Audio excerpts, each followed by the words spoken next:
Welcome everyone to this session on personal leadership for the global. This session is hosted in collaboration between the UN Global Compact and Russell Reynolds Associates.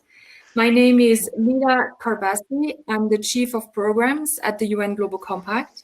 And for this 20-year anniversary celebration, we meet in extraordinary times.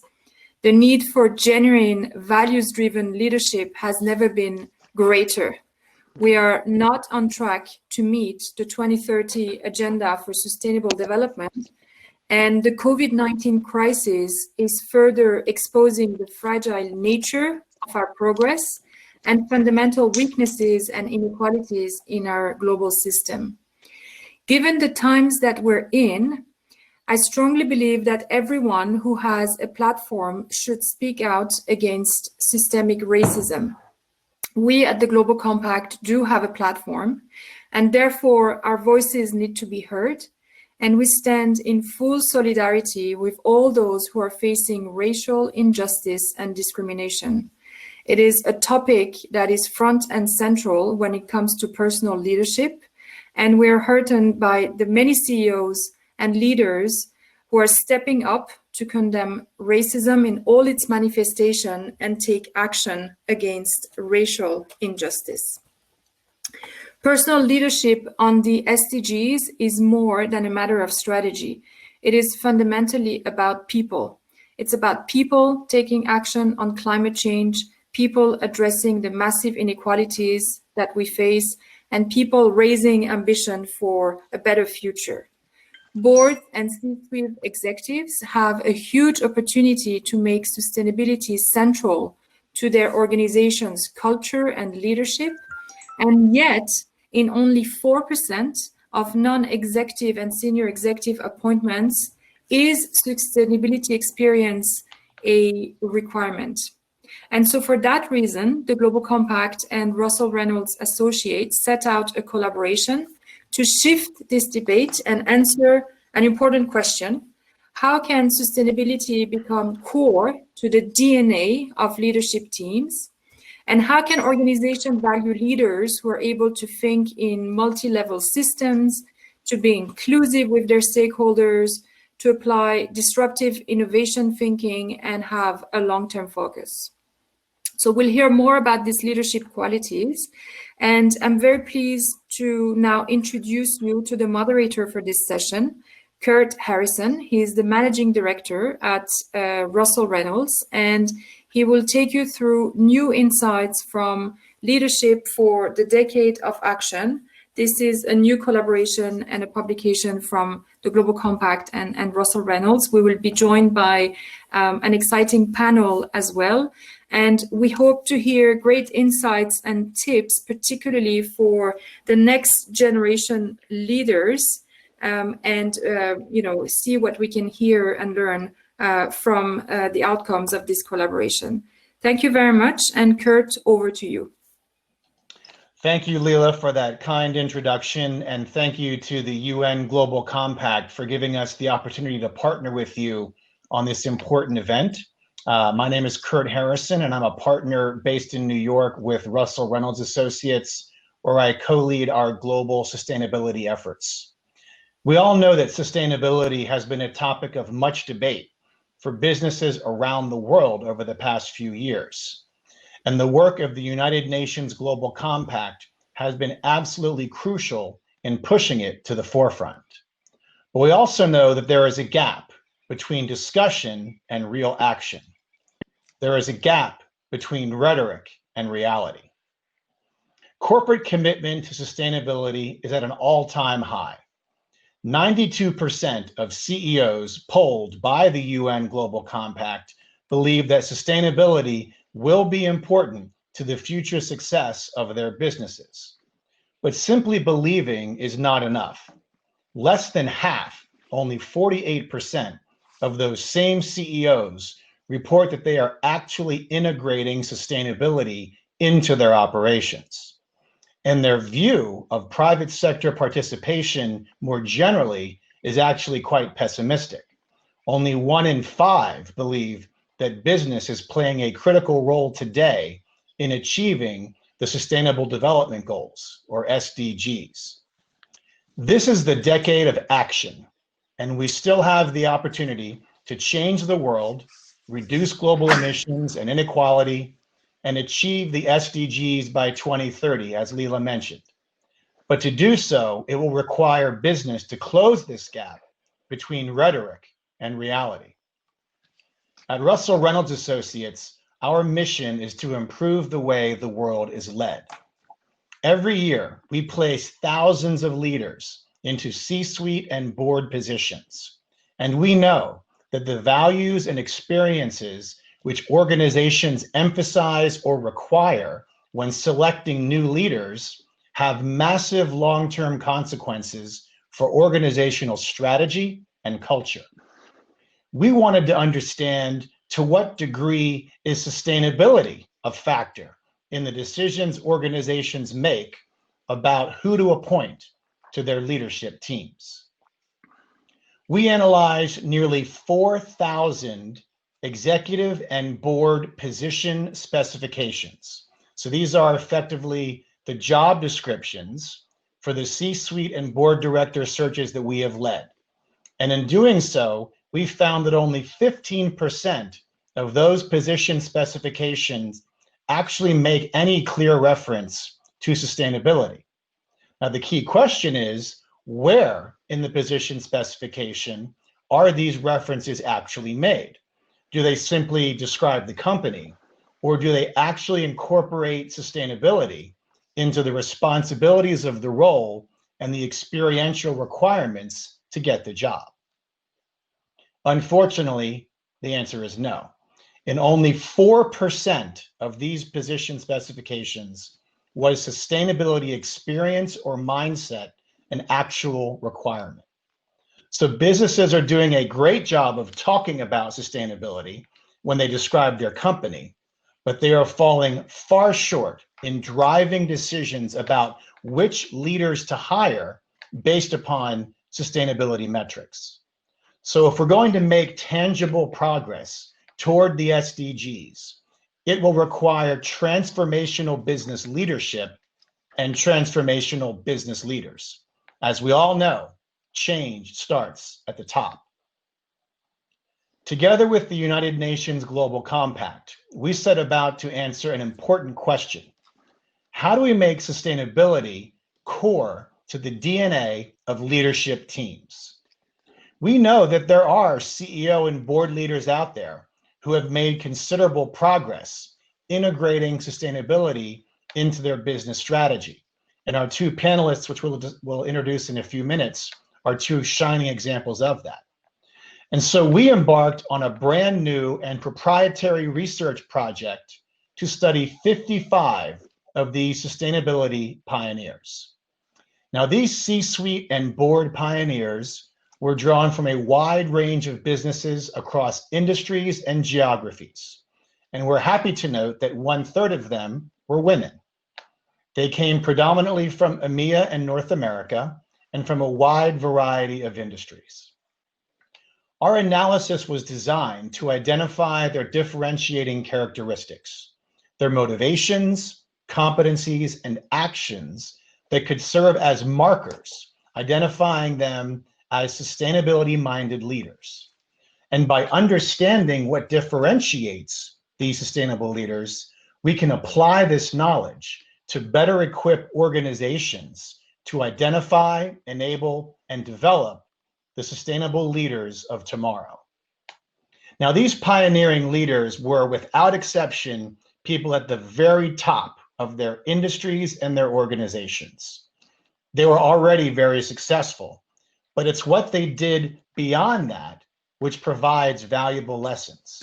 These individuals not only advocated the cause of sustainability, but they also innovated and pushed real change within their organizations by driving it to the core of organizational strategy and culture.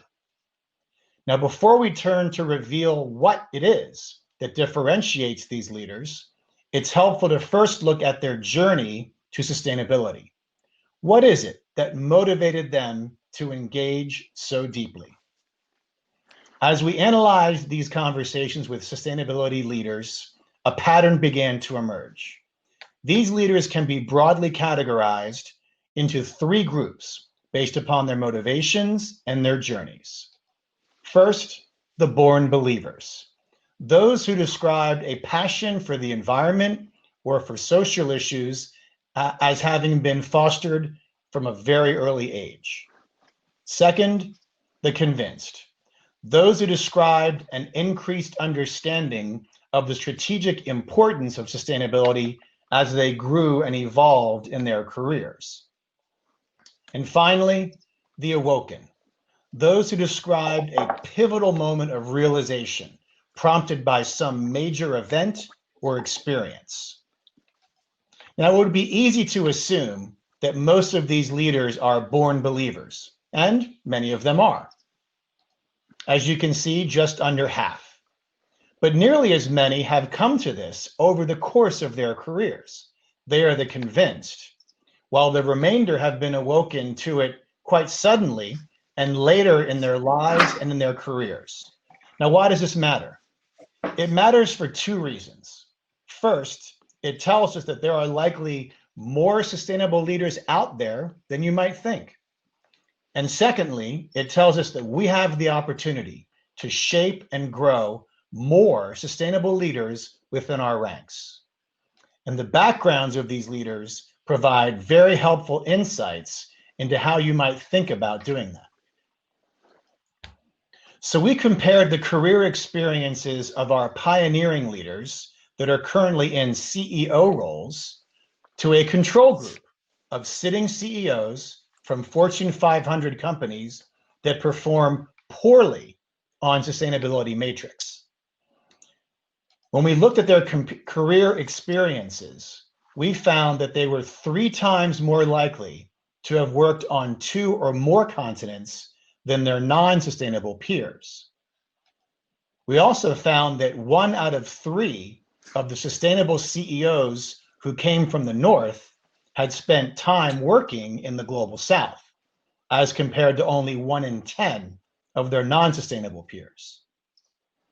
We also looked at a variety of other factors in the careers of these leaders and found that sustainable leaders were twice as likely to have had significant experience working in 2 or more functions during the course of their careers.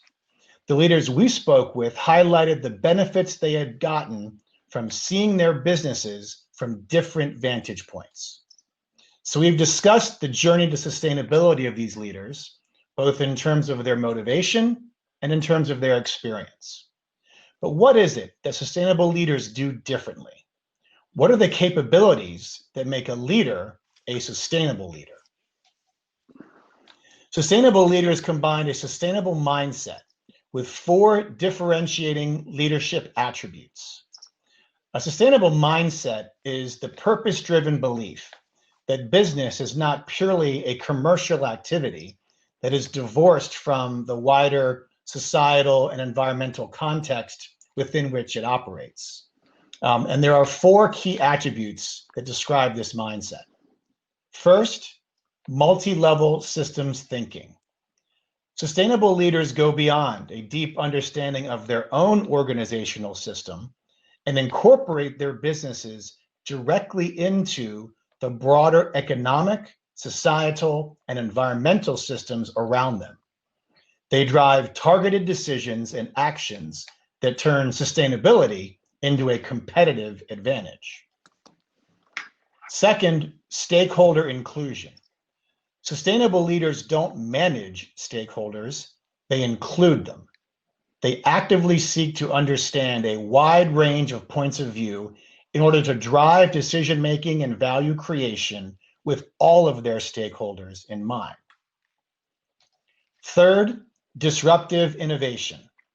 Transformation can be easy to talk about, but tough to deliver.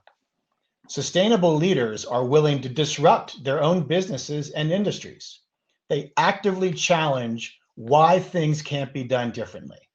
They make bold investments that test the limits of what's possible and cut through bureaucracy to drive the innovation needed to find new solutions and to do away with any perceived notion of a trade-off between profitability and sustainability. And finally, long-term activation. Sustainable leaders do not simply have a long-term orientation. They actually set aggressive and even audacious goals and rigorously drive concerted action and investments in pursuit of these goals. They stay the course in the face of setbacks and make decisions that may be unpopular with short-term oriented stakeholders. These leaders require high levels of courage, resilience, results orientation, curiosity, and empathy.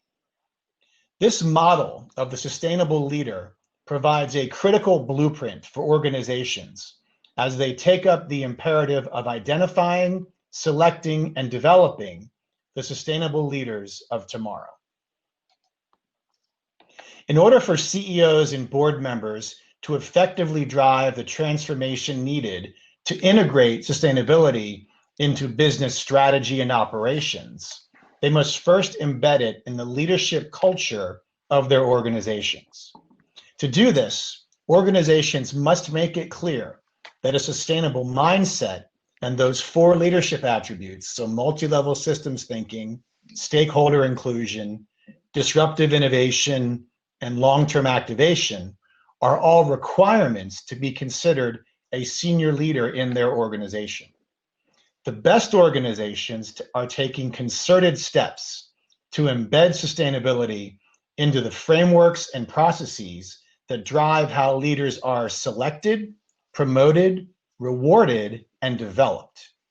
This provides a powerful signal from the top that the leadership team will back its commitment to sustainability with real decisions about current and future leaders. To begin with, organizations need to take a hard look at how they select new leaders. It's critical that boards and CEOs make sustainable leadership potential and track record a key criteria. It's what you look for and how you assess candidates going forward. Who sits in the succession pipeline, and even more importantly, who gets picked for the next big job, sends a powerful signal to leaders and employees, as well as external stakeholders. It's crucial that discussions of sustainable leadership potential are embedded in your succession management framework. One of the key differences between companies who have effectively embedded sustainability into their strategy and those who have not is that sustainability manifests itself in the objectives and the incentives of their most senior leaders. You must connect the objectives, incentives, and remuneration of board members, CEOs, and other executives to explicit sustainability goals. To successfully future-proof your business, it's vital to ensure that you grow and develop sustainability competent leaders who understand how and why sustainability issues are material to long-term business success. Making sustainable mindset and leadership attributes a core focus of leadership and development programs is important. Your up-and-coming leaders will therefore be stretched and developed to extend their sustainable leadership capabilities. So to make progress, we need to embed sustainability into the DNA of our leadership teams. And to do that requires embedding it across these leadership talent processes. Let's double down on one of the core elements here, assessment. How do you assess sustainable leadership potential? There are 3 things to consider. First, their track record. What have they accomplished? Second, their competencies. How have they accomplished this? Third, their mindset and values. Why were they driven to accomplish this? And what are they driven to accomplish in the future? Now, we talked earlier about how sustainable leaders are first and foremost top-tier industry executives. They have to check all the boxes that one would expect them to check. But we also want to assess them against those aspects that are differentiators of sustainable leadership. This includes relevant industry, functional, and geographic experience, as well as ensuring that they have led organizations of relevant scale and complexity. Top-tier leaders must be highly effective in setting strategy, executing, influencing, and leading teams. We know that the best leaders are effective at these because they are able to span across seemingly competing traits. Take executing as an example. They are able to be both risk-taking and reluctant as appropriate. Finally, mindset and values. Integrity is absolutely table stakes for any position of power and authority. But to identify sustainable leaders, we need to go one step beyond that and look for an additional set of indicators. As we look at their track record, we can see clear examples of ownership of increasingly sustainable business initiatives connected to core strategy. Now, to be clear, we are not looking for side projects. We're not looking for philanthropic involvement. Rather, has the leader made sustainability increasingly core to the businesses or the functions that they have led? So we need to test for these 4 critical leadership attributes. And finally, as it relates to mindset and values, it's crucial to probe whether or not the candidate has a sustainable mindset.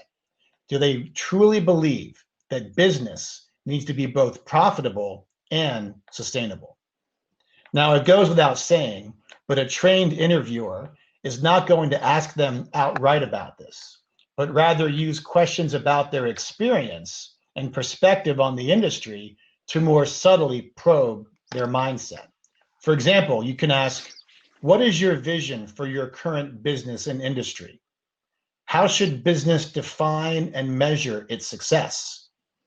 Who do you view as your major stakeholders in your current position, and what is your responsibility to them? What candidates offer up proactively through the course of these conversations is much more telling than their ability to deliver well-crafted statements to questions specifically about sustainability. So we've covered a lot of ground. We've seen that sustainable leaders vary in terms of their motivations, and we have learned about the differentiating capabilities of sustainable leaders. And we have argued that business has a big opportunity here and now in the decade of action to develop the sustainable leaders of tomorrow. And with that, I'm very pleased to be joined by a panel of leaders who were actual participants in this research project. Hans Vestberg, the CEO of Verizon, and Cynthia Carroll, currently on the boards of Baker Hughes and Hitachi, and the former CEO and chairman of Anglo American. Welcome, Hans and Cynthia. Thanks. So a couple of questions to kick off the conversation. And again, thank you for participating not only today, but in this actual proprietary research project. So Hans, why don't we start with you? What has motivated you personally to engage in the issues around sustainability? I think it started very early on. If I look at my career, I've lived in 7 different countries. I lived on 4 continents. When I hear you talking, I worked in all functions of the 2 companies that I've represented, all from HR, communication, strategy, sales, everything. So I'm not sure that when you talked about it, I was just resonating that that's my background. And of course, I've been in technology companies all my life, first at Ericsson and now at Verizon, and that's my 2 employers. But in both of them, the technology has been such a pivotal thing for me to understand how sustainable technology is. And that's the only, I always usually say that the 21st century's infrastructure is actually mobility, broadband, and cloud. It's not the solution, but it's definitely the platform that we need to roll out to make it sustainable for the whole world. So I started early on. I worked with the Millennium Development Goals somewhere 2006, started with that. And then, of course, I was part of the Sustainable Development Goals that was decided 2015. And just as a sidetrack, I fought hard for goal 18, which was that every country should have mobility, broadband, and cloud in their target in order to reach their citizen and seeing that everybody has the same opportunity regardless where they're born. As we all know, it's 17 targets, so I lost that one, but I haven't given up. I continue to hammer it, and so it comes from my work experience, and I think it's spot on that diversity. You have worked in different culture, you have had different functions. It comes from that, and you have seen the challenges in certain places of the earth. And I'm born in the northern part of Sweden in a very small town, and then coming out to Brazil, Chile, China, and see how technology can actually embrace and actually include people. That's where I started it, and since then I've been on a journey to include that in all my leadership and everything I'm doing. That's great. Thank you, Hans. That's a very interesting background. Cynthia, describe your personal journey to sustainability. Yeah, well, I also lived in, I don't know how many different countries and worked around the world leading businesses across the world. And have really always thought about how you do the right thing for all of the stakeholders that you're associated with, whether it's your employees, whether your customers, your suppliers, the governments, the communities where you operate. How do you make a difference? And it is fundamentally, certainly in the resource industries, it is the license to operate. So, you know, with respect to, as CEO of Anglo American, we employed about 160,000 people around the world. 90% of our operations in the developing world, mostly Africa and South America. And we always work with the mindset that when we closed the mine gates, that the communities, that the region was better off because we had been there than not. And our investments were, you know, not just a couple of $1 million, but $3, $4, $5 billion. So once we put a stake in the ground, there was no turning back. And we thought about, I've always thought about the implications of what we were developing, what we were leaving, how we were engaging, how we were including for not just 10 years, 20 years, but for generations to come, for 100 years. And when you apply that mindset, you know, the success and the bottom line profitability are tied directly to what you're doing, your approach around sustainability. So we really were leaders in our industry at Anglo. We had the highest Dow Jones Sustainability Index rating on a consistent basis. But whether it was climate change, the environment, we had the largest health initiative around the world with respect to HIV/AIDS. We tested more than 100,000 people annually and dispersed antiretroviral drugs, not just to our employees, but to our families. And we took that approach to our suppliers and our contractors and engaged them in that. With respect to safety, when I started in Anglo, we were losing about 45 people to fatalities every year. We were not going to do that under my watch. So we fundamentally changed the way not just Anglo, but the industry thought about safety. And as part of that, we included government, we included the unions and other industry participants. Things like biodiversity, the land that you're on. How do you not just satisfy the regulations, but how do you actually enhance the place where you're operating? And job creation, we were the only mining company in the world asked by to step up to the UN Global Millennium Goals on job creation. We ended up creating, during my tenure, 65,000 non-mining jobs in our community. So, you know, it was those sorts of initiatives that I've been part of. And again, it's not about just meeting the regulations. It's about going way beyond that and thinking about doing good for the very long term. And it takes engaging. You talked about inclusion. It takes constant inclusion and engagement with communities, with governments, with the region where you operate. You know, what is fair? What is equitable management? What is an equitable engagement model that's sustainable and engenders trust? and support for the very long term? How do you think of governments, and how do companies engage to establish a transparent and level playing field with regulations and policies that are stable and predictable? It's a major issue today for all of us in industry. And governance is obviously a major issue. How do you lead around governance? How do you think about, ensuring that you're applying best practice on issues around bribery, around corruption, and how do you ensure that your suppliers, your contractors are doing the same?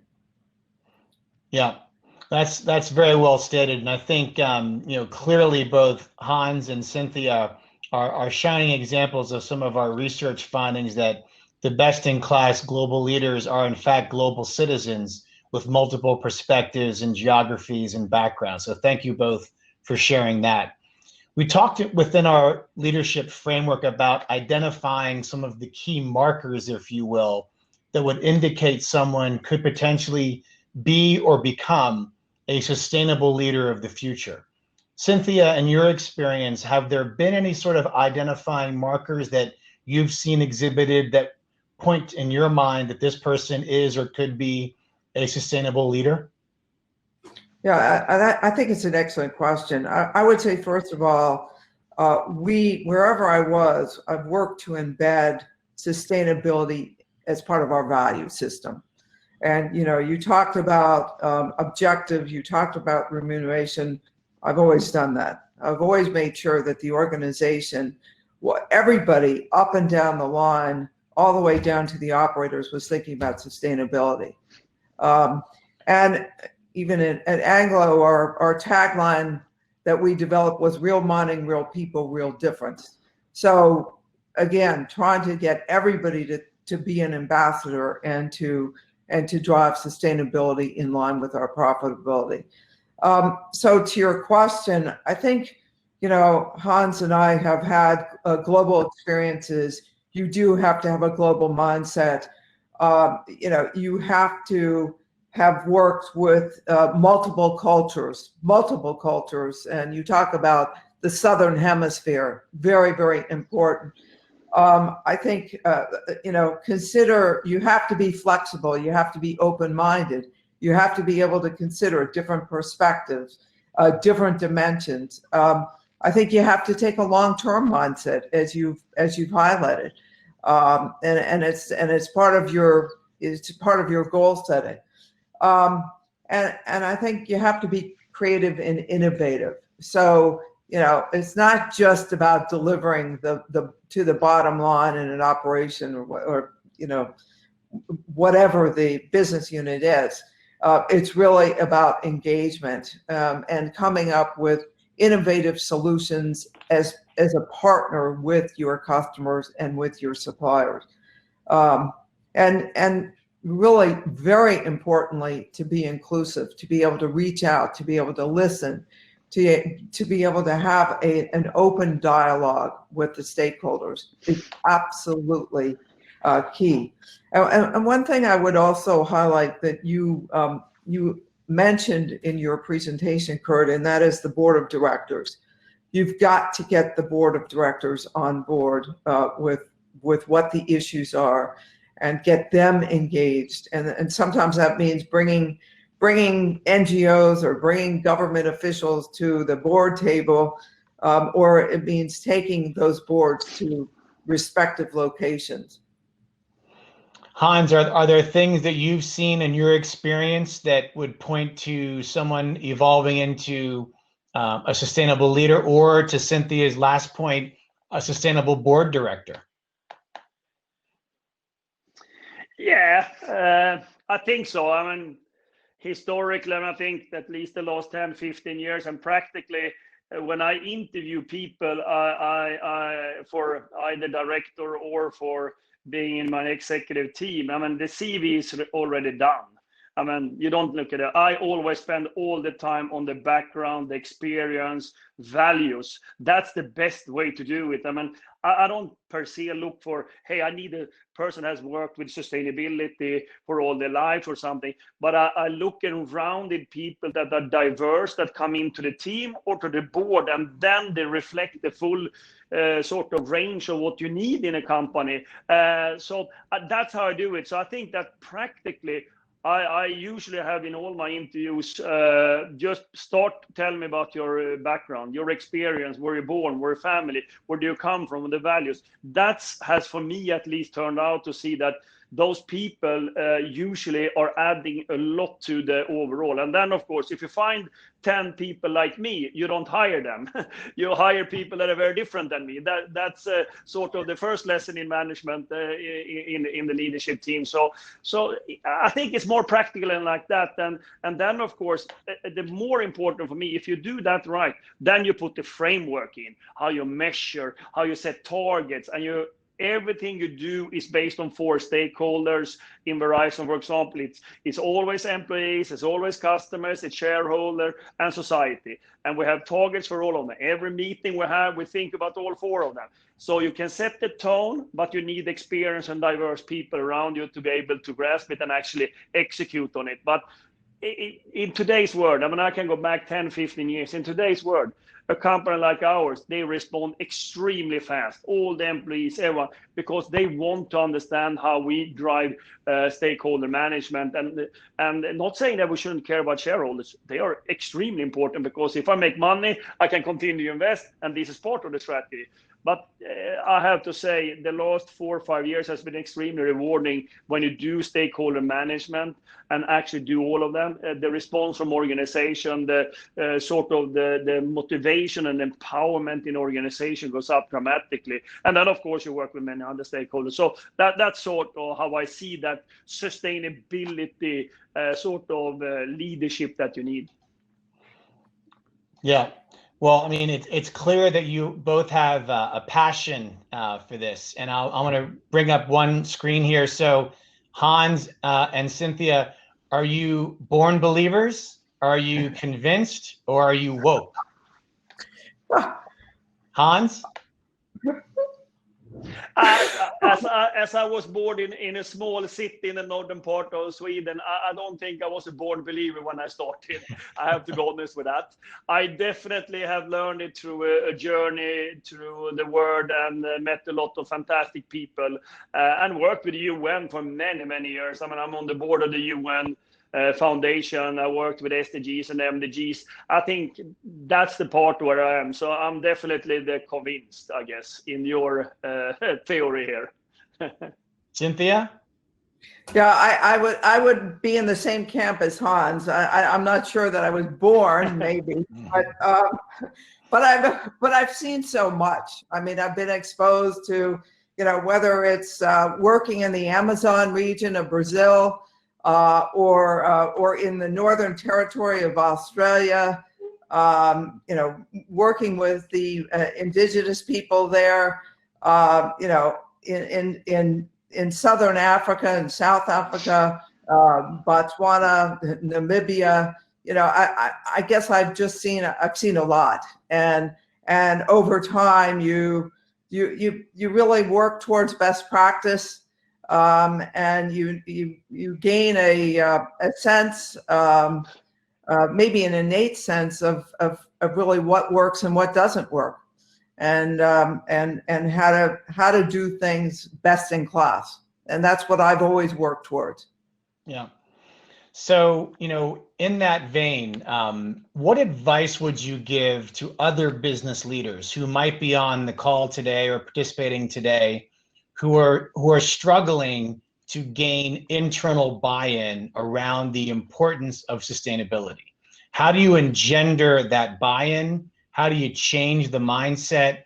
And how do you, drive people to understand the long-term value creation that will come from embedding a more sustainable culture within your company? Cynthia, you want to address that first? I saw you looking down, so I thought I would pick you. I'm just thinking about what you're asking. I think I think you that can be addressed in many different ways. I will take safety as an example for me. So, as I said, we were losing about 45 people to fatalities when I started at Anglo. And I suppose I've had a history of driving for safe operation for whatever business I've ever led. And, I ended up shutting down the biggest mine, or one of the biggest mines in the world, brought 30,000 people up out of the ground, and we stopped the operations. And I didn't call anybody. I didn't ask for permission. I didn't talk to our board. I just did it because it was the right thing to do. And at the time, I was told that it would take about 6 days to put everybody back to work and do assessments. It took about 8 weeks. I never had a shareholder push back. I never had anybody complaining about that. And it fundamentally sent a message to not just to that particular business unit, and not just to the operations in South Africa where that happened, but around the globe to our organization as well, to the industry. And then I reached out to government and labor and said, we're all in this together. We all have a vested interest. So I think you have to use, you have to pilot things, or you have to use examples as a catalyst to broaden it out and get people to believe. I don't think you should try to do everything at once.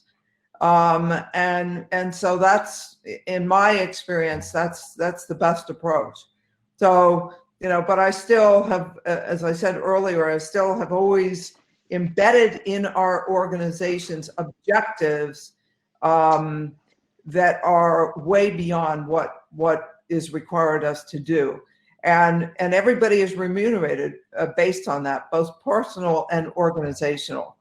And that'll get people to hone their attention on sustainability. And in the case of safety, I said, if anybody is managing an operation where they're losing people, they're not going to be part of the organization. So, it came down to even that. But, in this day and age, if you do not have the ability, you're asking about leadership, you don't have the ability to reach out and connect with just that huge range of constituents, it makes your business very problematic, and I think short-sighted. So you've got to get people to and encourage them, and I work to do that personally with managers, at my side. It wasn't all about Cynthia Carroll doing it. It was about the leaders doing it. Yeah. Hans, any words of advice to companies who are not quite as far evolved on their sustainability journey as Verizon? I think, again, it's about mindset, and then it's a lot about structure. I mean, I have to say, you govern the company with the 4 stakeholders in every meeting you have, in the way you follow up the board meetings. It comes very naturally then. I mean, we are a company, I would say, we have our own employees, maybe some 140,000, but then if you stretch it out, we're probably 1 million people that are depending on me when you start thinking about supply chain and responsibility in supply chain, and probably even more when you include all the families that we feel responsibility for. And when you understand that you are of the size of the company of Verizon, we would be Fortune 15, I guess, or 20 in the world. And you understand the impact you have as a corporation, it becomes so natural that you take responsible business. I think that one thing that I've seen, and which I try to talk to my colleagues about, is that historically, I think that Europe was very early onto this, and of course I came out from Europe. US historically in the beginning used foundation and sort of philanthropy as sustainable business. And no offense, I like philanthropy a lot, but then it's not embedded in the strategy. It's not part of your daily DNA. And I can tell you, the first thing you do when you have bad times is start cutting things that are not part of your strategy. And that I've seen now, for example, when we have this terrible COVID-19 and financial crisis and racial injustice at the same time. I mean, if you don't have this embedded, that you think about your employees, you think about the customers, you think about the society, and you think about the shareholders in every decision you take, I can tell you, decisions we take right now, they're going to impact Verizon in the next 5 to 10 years. And if you don't balance in between these four and saying, hey, is this great for the employees? Okay, fine. But you just need to think that through, because ultimately, what I usually tell to shareholders when they say, hey, you can drive more profitability, I can probably do that.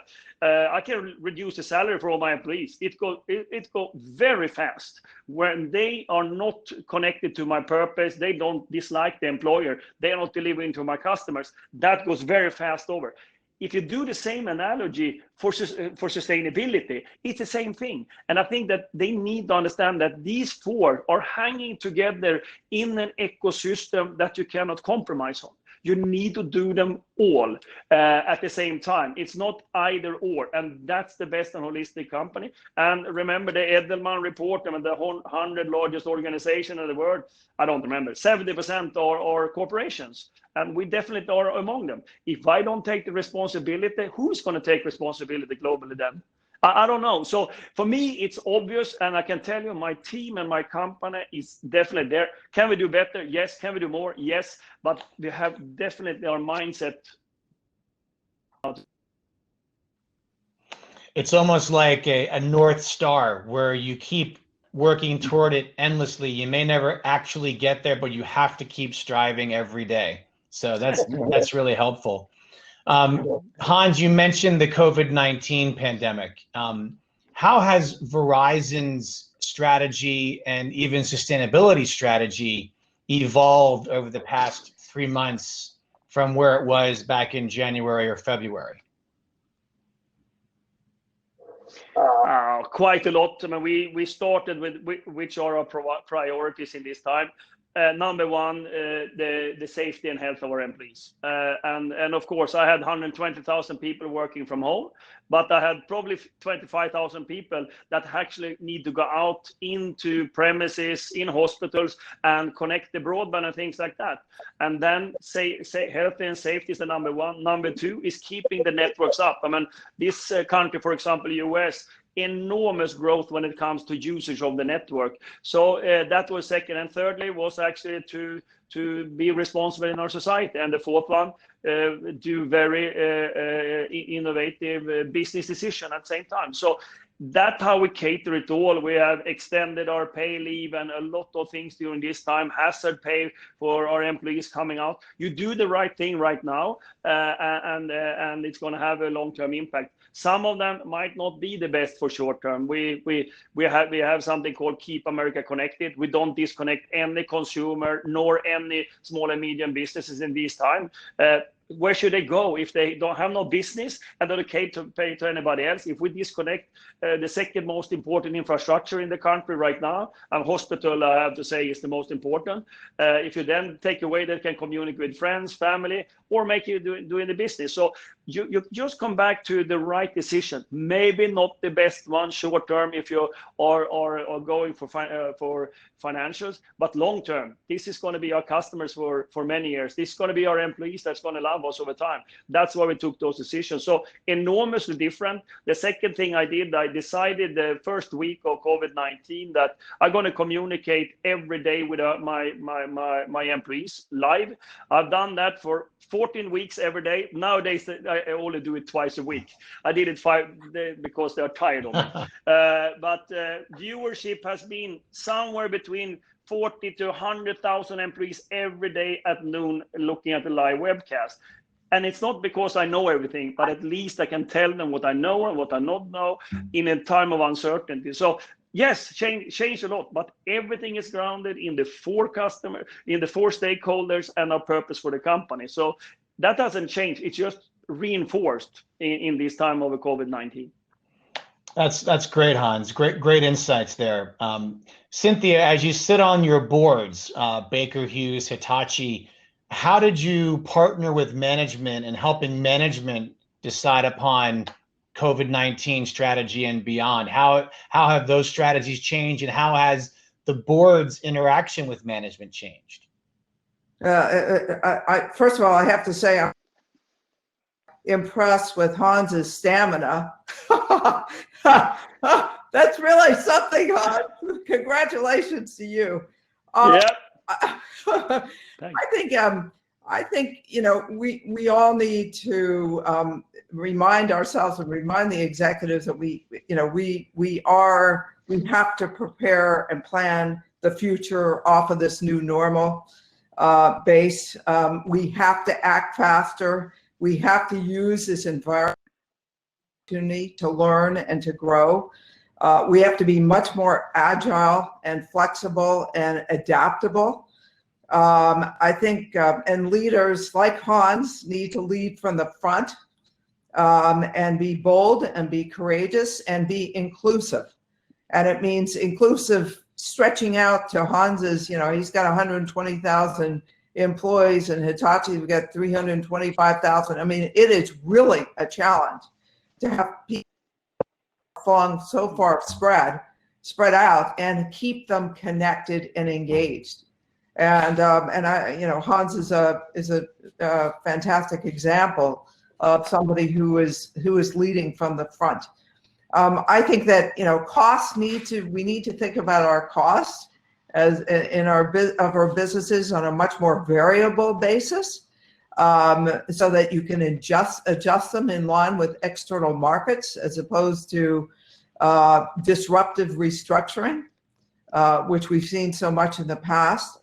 I think there needs to be alignment with stakeholders and with their expectations, wherever you're doing business, and those conversations need to be very open and honest about what you can do and what you can't do. And I do think there's been in both Baker Hughes and Hitachi, huge opportunity to capitalize on technology. And, digital technology, remote operations. In the case of Baker Hughes, they've really been putting their 3D printing capabilities to work, producing parts for protective equipment and medical supplies, supplying across the United States and Europe, and taking digital operation technology to an extreme. And you really need to focus on people, as Hans emphasized. The first that you're protecting your employees and your people. That's number one. And so you're stretching your organization. You're asking them to do things you've never asked them to do before, and coordinate and collaborate in ways that they haven't. But it's a challenge and it's an opportunity as well. So I think. I think that the challenge will be, as Hans is doing, is keeping that up, keeping that, because it's not going to stop in a couple of weeks or months. We're going to be in this for quite some time, and so you got to keep working at engagement. Yeah, that's very well stated, Cynthia. Thank you.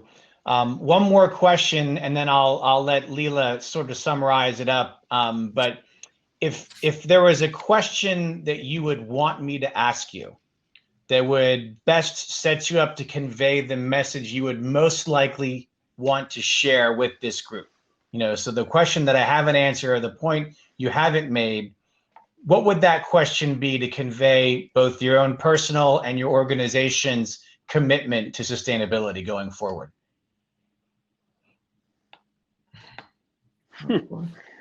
I thought that was your job to ask questions, not ours. But, okay, I'm still thinking, Curt.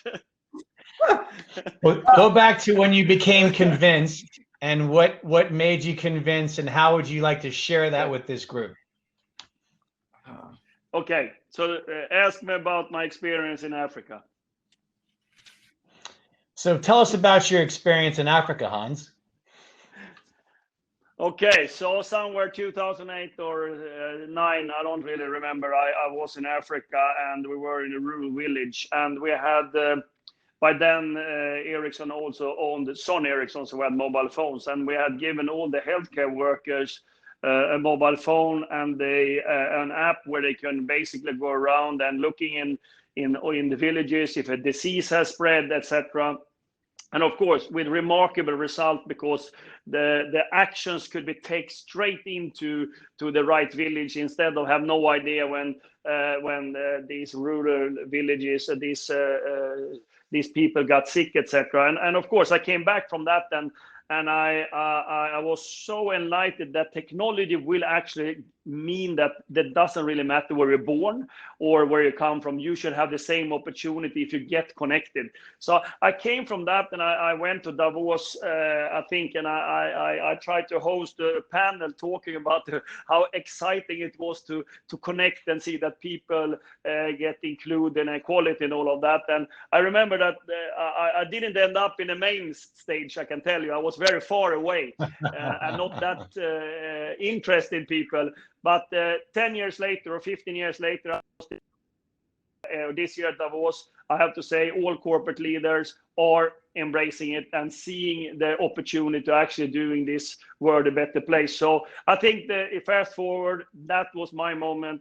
I think we see so many more leaders in the world right now having the same conviction, which is giving me some positive beliefs, because to be honest, we have 10 years left of the SDGs, and the gap was tough already before COVID-19. It was already tough to reach the goals. The only thing we know for sure, with all unemployment and tough economical situation across the world, and the pandemic in general, we're going to have an even larger gap to goals. So now we need to pull it together, all of us, in order to have a chance to get to the goals. But clearly the gap has increased for us. Yeah. Cynthia, anything you want to share before we wrap it up? Well, I would just, I've had many examples of when I faced challenges, and, everybody said you can't, we're not going to be able to do a project or get a license or whatever it was. And we did. And maybe a good example would be, we had a copper project in Peru. It represented an investment of about $4 or $5 billion. I went to the location where we were going to develop this. I talked to the regional president-elect who's coming into office, and everybody, the President Garcia, hugged me, kissed me, said, "We're ready to go. You've got all of your licenses. We're thrilled that you're here." And I got a sense that things were not perfectly right. We did not have complete from the stakeholders. And what this individual, this president-elect, indicated to me that you need to be careful. And I returned to my office about it, and I thought, wait a minute, we need to step back, and we need to consider about whether we want to flip the switch. And we decided to button. I decided. What we did, and Peru is not known for its good mining practices, has a very long history of poor mining activity. And we stepped back, and we created something that we called the dialogue table. And we had 28 stakeholders around that table for 18 months to talk about relative issues, whether they related to the environment, the air, the water, the school system, the hospitals, education, whatever. And at the end, we put it, and it was voted in favor that we move forward. But we had gotten everybody on board, and through that, we were used as a reference point, the model for mining development going forward from there. But in Peru and even in Chile. So just as an example, but it took open engagement. It took stepping back and pausing and thinking about making sure everybody was on board. Communication, inclusivity, and stakeholder engagement. These seem like very common themes for both of you. So thank you very much, Cynthia and Hans. You've been wonderful panelists. I'll share the screen of the report that we have created with the UN Global Compact. Leila, would you like to summarize and wrap it up? Sure, thanks, Curt. I've been listening to the session with great interest.